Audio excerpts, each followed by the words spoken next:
রক্ত সংগ্রাম শব্দটা আমার কাছে খুব নতুনত্ব দিয়েছে, আমার মনে লেগেছে এই শব্দটা আসলেই গণ অধিকার পরিষদের সাথে এই শব্দটা মানানসই।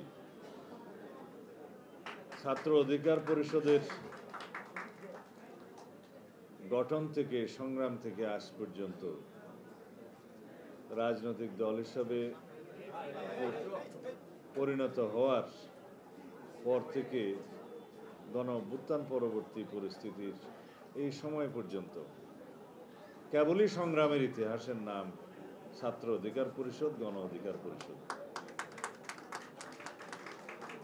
তাদের সাথে আমার আত্মার যোগাযোগ। আমি নির্বাসিত জীবন থেকে যাদের সাথে সবচেয়ে বেশি যোগাযোগ রক্ষা করতে পেরেছি তার মধ্যে নূর এবং রাশেদ সবচাইতে উল্লেখযোগ্য।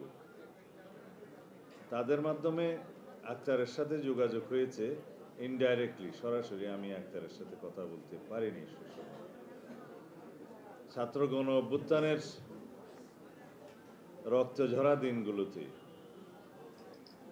সেই সময়কার প্রতিনিয়ত যোগাযোগ, আন্দোলন পরিচালনা করা, সবসময় আলাপ আলোচনা এবং পরামর্শ নেয়া, এগুলো তাদের মাধ্যমে জারি ছিল। বিভিন্ন অনুষ্ঠানে নূর এবং রাশেদ সেই কথা বলেছে।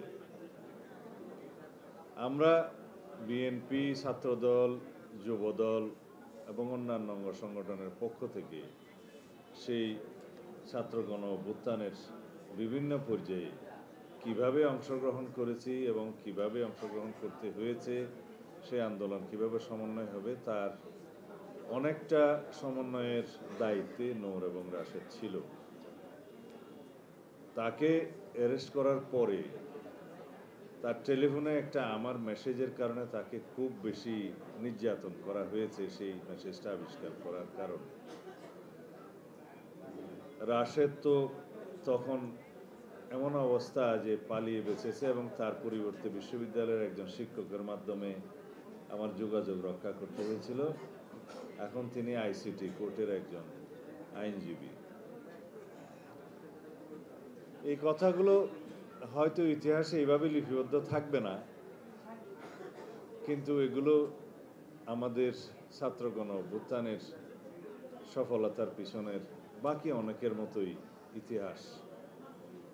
তাতে ছাত্র অধিকার পরিষদ হয়ে গণ অধিকার পরিষদ পর্যন্ত বাংলাদেশের জনগণের এবং এই দেশের স্বার্থ রক্ষার, এই দেশের সাম্য, ন্যায়, বিচার এবং বৈষম্যহীন সমাজ ব্যবস্থা প্রতিষ্ঠার জন্য যে ধারাবাহিক সংগ্রাম, সেই সংগ্রামেরই বিকল্প নাম হচ্ছে গণ অধিকার পরিষদ।